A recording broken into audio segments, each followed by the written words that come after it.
Alex Jones é um skinwalker? O Southern Poverty Law Center se aproxima da KKK. E como eu previ, a guerra civil no Irã começou. Eu avisei. Agora, mais manchetes do America Uncovered desta semana. Bem-vindo ao America Uncovered. Eu sou Chris Chappell. E, precisamos falar sobre apresentador de rádio, amante de teorias da conspiração e Steve Austin, se ao invés de ser Stone Cold, ele fosse a temperatura que você usa para assar uma batata, Alex Jones. Como você deve se lembrar, há alguns anos, Alex Jones foi processado por familiares das vítimas de Sandy Hook, ou como ele os chamava, atores, e foi obrigado a vender seus bens pessoais para pagar sua dívida de $1,5 bilhão. Bem, depois de anos tentando, o site satírico The Onion concordou com um novo acordo para assumir o canal de Jones, InfoWars. Claro, Alex Jones reagiu a essa notícia de maneira calma e sensata. Só porque você usa minha camisa não significa que seja eu. É isso que a esquerda faz. Eles tentam te silenciar, depois distorcem quem você é, são invasores de corpos. Eles são skinwalkers, literalmente pegam sua pele. Viu? Eu não estava brincando. Acredite ou não, para ele isso é calmo e equilibrado. Fazer uma imitação do Bert Kreischer dá tipo uns 2 no surtômetro do Alex Jones. Por que ele está tão irritado? Vamos ver o novo logo do InfoWars. Eles usam arco-íris, colocam produtos químicos na água e deixam os logos gays. Deus nos ajude!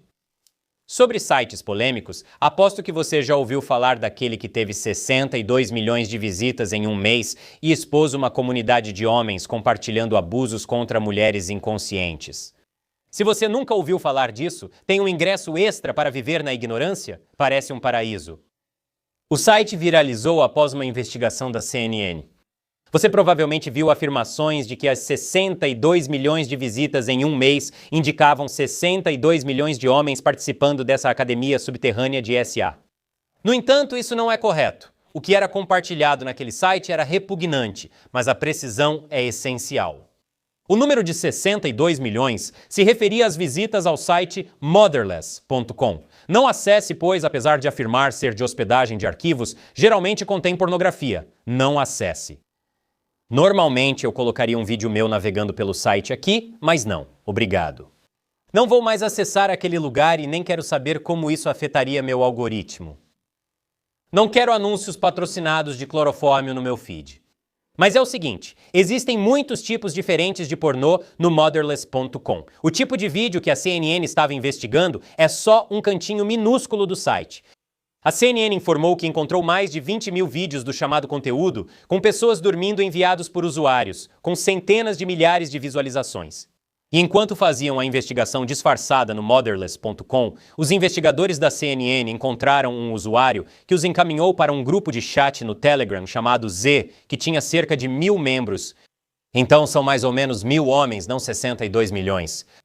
E novamente, o que eles estão fazendo é abominável, mas inflar massivamente o número só vai fazer com que as pessoas fiquem céticas em relação a outros relatos de abuso no futuro. Isso já não é ruim o suficiente sem precisar exagerar? E falando em afirmações ousadas, vamos ouvir o secretário do Interior, Doug Berg.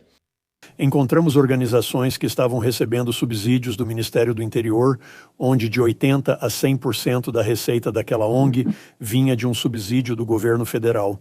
E mesmo assim éramos a única fonte de receita dessas organizações, mas elas tinham um CEO ganhando $400 mil e 4 lobistas recebendo $400 mil cada. Essa investigação integra a repressão do governo Trump a fraudes.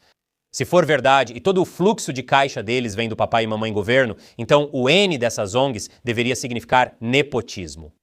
Acho nojento, pois, em vez de abrir uma LTDA, devia ter registrado o American Uncovered como ONG e ficado rico.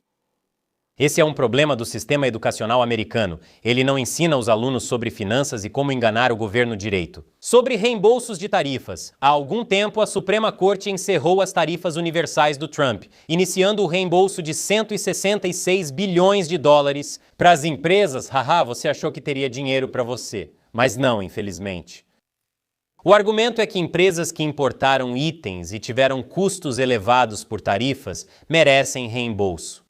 Mesmo com muitas protegendo seus lucros ao aumentar preços e repassar custos aos clientes. Você sabe como essas corporações sempre cuidam do cidadão comum. Mas não se preocupe, agora que essas empresas estão recebendo de volta um dinheiro que nunca perderam de verdade, tenho certeza de que elas vão correr para baixar os preços a qualquer momento. Qualquer hora dessas. Isso me lembrou Zardoz. Claro, quantas empresas vão receber esses reembolsos é outra história. O governo lançou um portal para solicitá-los. Mas se você já entrou em um site do governo antes, sabe que as pessoas estão dispostas a pagar só para nunca mais ter que lidar com isso. Também Trump afirma que lembrará das empresas que não solicitarem reembolso das tarifas. Isso não o faz parecer menos como o Don Corleone.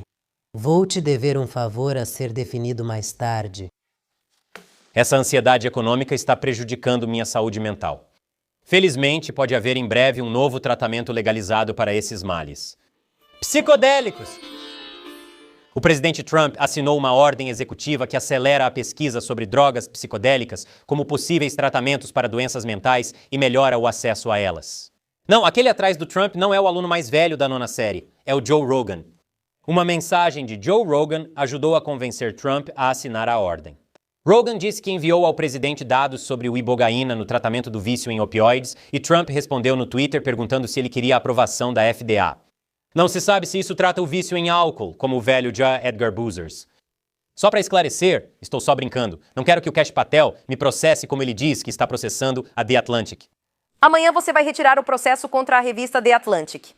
Sim, vou processar por difamação. Para contextualizar, a The Atlantic publicou um artigo afirmando que muitos funcionários do FBI dizem que Patel é alcoólatra e mal consegue funcionar. Espero que ele esteja processando, pois essa fase de produção de provas será interessante. Retomando as drogas psicodélicas. Trump também reclassificou a maconha medicinal licenciada pelo Estado como uma droga menos perigosa. Claro, há controvérsia sobre legalizar drogas psicodélicas e maconha, mas lembre-se, precisão é importante. Essas medidas não legalizaram nada. Uma delas avançou a pesquisa sobre psicodélicos e a outra mudou a classificação da cannabis.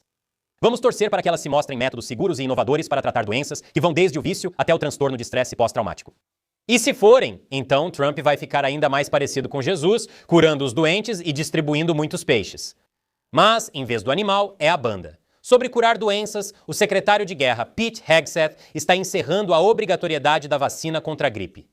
A ideia de que a vacina contra a gripe deve ser obrigatória para todo militar, em qualquer lugar, em qualquer circunstância e o tempo todo, é simplesmente exagerada e irracional. Nossa nova política é simples. Se, como guerreiro americano defendendo esta nação, você acha que a vacina da gripe é do seu interesse, sinta-se livre para tomá-la. Você deveria. Mas não vamos obrigá-lo, porque seu corpo, sua fé e suas convicções não são negociáveis. Sua saúde. Sim, é seu corpo e você pode fazer o que quiser. As Forças Armadas não puniriam por crenças, exceto se você for transgênero, pois aí podem expulsar. Esta ordem responde às exigências de vacinação contra a Covid-19 do governo Biden.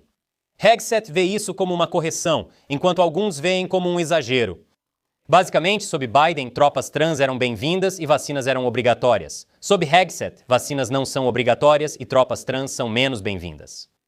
Tudo é política, meu caro. Além disso, vacinação obrigatória contra doenças é recente. Cite um grande general americano do passado que impôs isso aos seus soldados. O que foi, Shelley?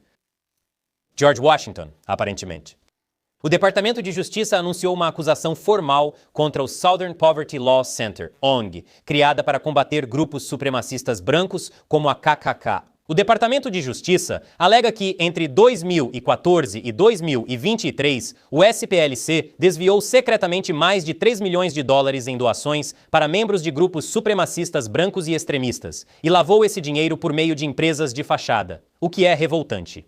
Principalmente porque, em vez de fazer todo esse trabalho, eles poderiam simplesmente ter enganado o governo como outras ONGs supostamente fizeram. Dê golpe com mais esperteza, não com mais esforço.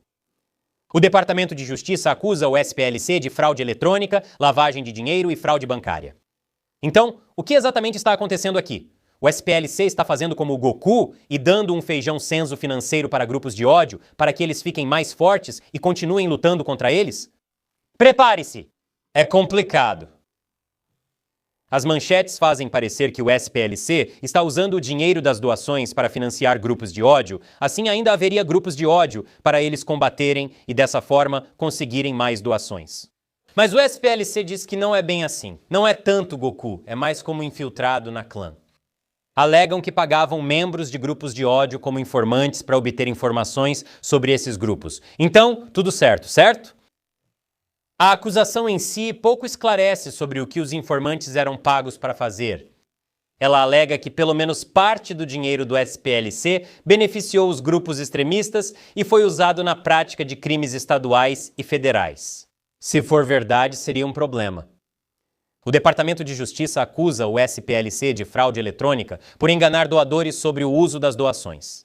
Isso pode ser difícil de provar no tribunal, mas as acusações de fraude bancária são bem claras. O SPLC abriu contas bancárias com nomes de empresas falsas, como Agência de Inteligência Central, para pagar seus informantes. Provavelmente acharam isso engraçado na época. Então, o que acontece agora?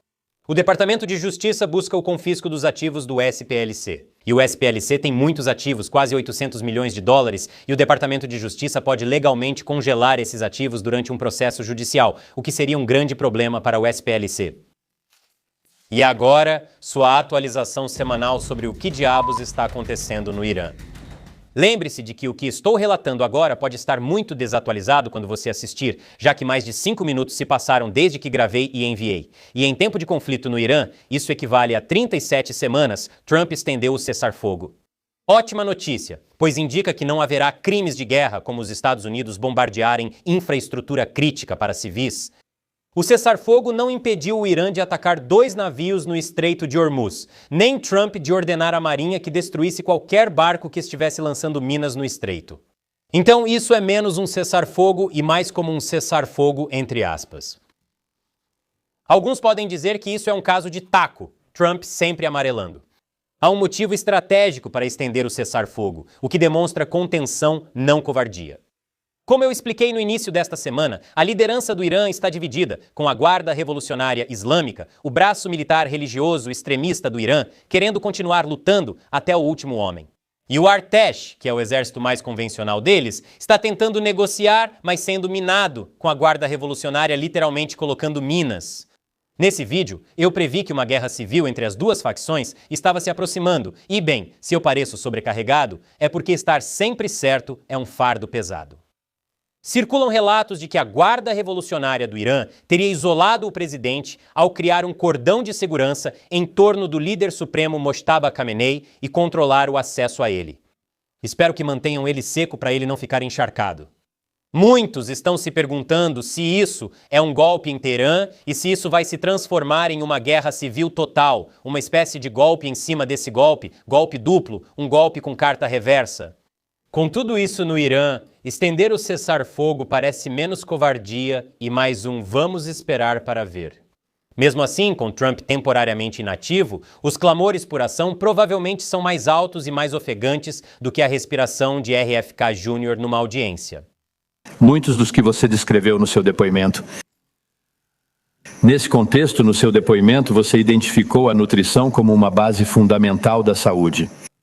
Ok. Ele tem um problema nas cordas vocais que deixa a voz estranha. Todos sabíamos disso. Mas, por favor, desliga o microfone quando o outro estiver falando. Não fique ali respirando no cangote deles como Alex Jones no Infowars, sem camisa. O que você acha? Quero saber sua opinião. Reserve 3 minutos para responder uma pesquisa rápida sobre você e seus interesses. Vou sortear um de vocês para ganhar um ano grátis no AmericanCovered.tv, com acesso a milhares de episódios sem anúncios, chat da comunidade, lives e muito mais. Clique no link abaixo para ajudar na pesquisa. Sou Chris Chappell. Obrigado por assistir ao American Covered.